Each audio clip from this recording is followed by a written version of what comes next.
Hi. Parliament has a constitutional right to act like Glenda Slagg. Now, for those who may not be acquainted with who Glenda Slagg is, she is a fictional private eye character who writes a contradictory newspaper column that goes like this. Ken Barlow! What a disgrace! Corrie's longest living survivor has been a canoodling and a doodling with a dishy TV weather girl, young enough to be his granddaughter's granddaughter. Shame on you, Ken. This is one plot line that can only end with one of the characters being written out, and it ain't Little Miss Sunshine. 3 cheers for Ken Barlow, Corrie's incorrigible, get it, 80-year-old Casanova. Not for Cutie Ken, the pipe and slippers routine of the OAP. No way, Jose. Bonkin Barlow is a busier cuddling and a snuggling with a winsome weather girl. Central TV's answer to Michael Fish. And here's the outlook for Ken. Hot sunny spells. Temperatures rising, depression moving out, warm front approaching. Get it? Ken does. How are our Right Honourable and Honourable Members of Parliament acting like Glenda Slagg? Well, when we had the referendum and we voted to leave the EU, they were true to their word. They voted to trigger Article 50 and setting course that if we did not reach a trade deal with the European Union before the end of 2 years, we would then leave the EU on World Trade Organization terms. And as we began to approach the end of that 2 years, it suddenly became this. People didn't vote to leave the EU without a deal. We either get a deal or we have to have another referendum. Let us take our minds back to the Brexit referendum campaign and what we were told by our then Prime Minister, the Remainer David Cameron, what leaving the EU would mean. The referendum that will define the future of this United Kingdom. Tonight we'll hear from David Cameron, the man who brought us the big vote and who wants us to remain in the European Union. Yes. You would activate Article 50, it would take 2 years, we'd still be in the EU, we'd have some time to negotiate. Okay, you activate Article 50. You're going to activate that immediately? You're going to activate that immediately? That is what, if British people vote to leave, that's what we should do. On the 28th of June, you will activate it at the European Council. That's what we have to do. What would happen next? You have 2 years to negotiate. At the end of those 2 years, you are out and you have to operate under World Trade Organization rules. And I think that meaning was perfectly clear and we knew exactly what we were voting for to leave the European Union.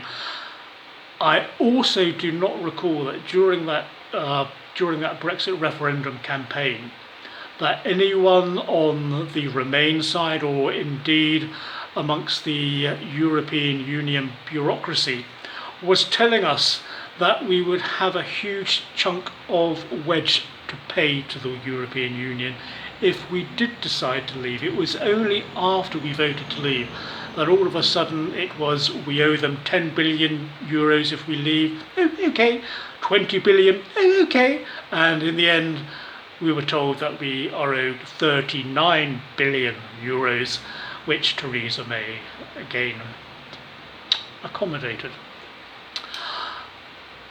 If there was a legal basis to pay some massive great wad of cash to the EU to leave, I'm sure it would have come up in the EU referendum campaign, and of course it did not. In my opinion, Theresa May's disastrous election result in 2017 may very well prove to have been a blessing in disguise. Had she got the big majority she was expecting to get, that everyone was expecting her to get when she called that election, In all likelihood, I think she would have then sent her arch-Remainer civil servant, Ollie Barclay, I believe is his name, to negotiate that disastrous deal with the EU that he negotiated.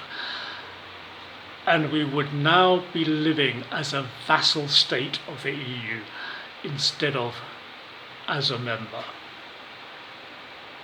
Now, yesterday Boris Johnson did, of course, prorogue Parliament, and given that we probably have the most bent speaker in its entire 1,000-year history doing his utmost to stop Brexit, it's hardly surprising he has taken that measure.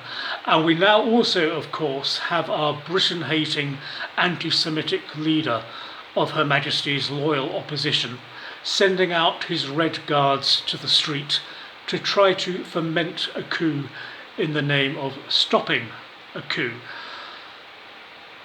I'm sure there will be no shortage of yeomanry willing to support the police to put down any coup attempt.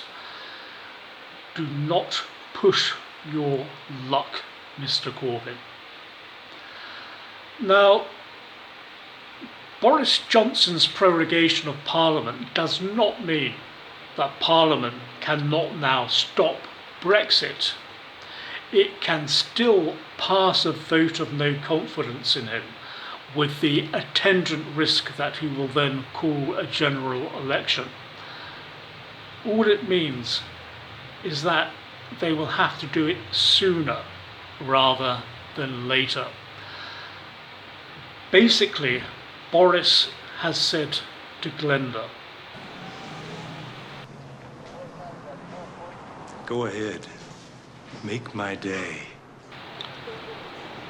Personally, I would really, well, given the way this Parliament has conducted itself, I would really welcome if the people have an early opportunity to decide if they wish to return this current crop of members of Parliament or members who are worthy of the title Honourable.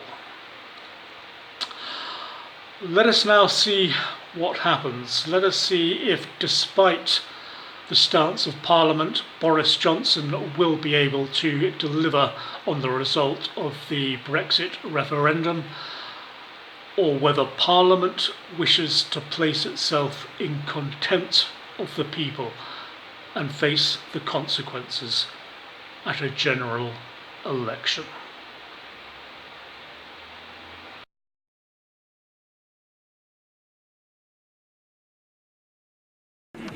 And I may say to the House that if we try to cheat them now, as I fear that we are trying to cheat them, they will spot it and they will never forgive us.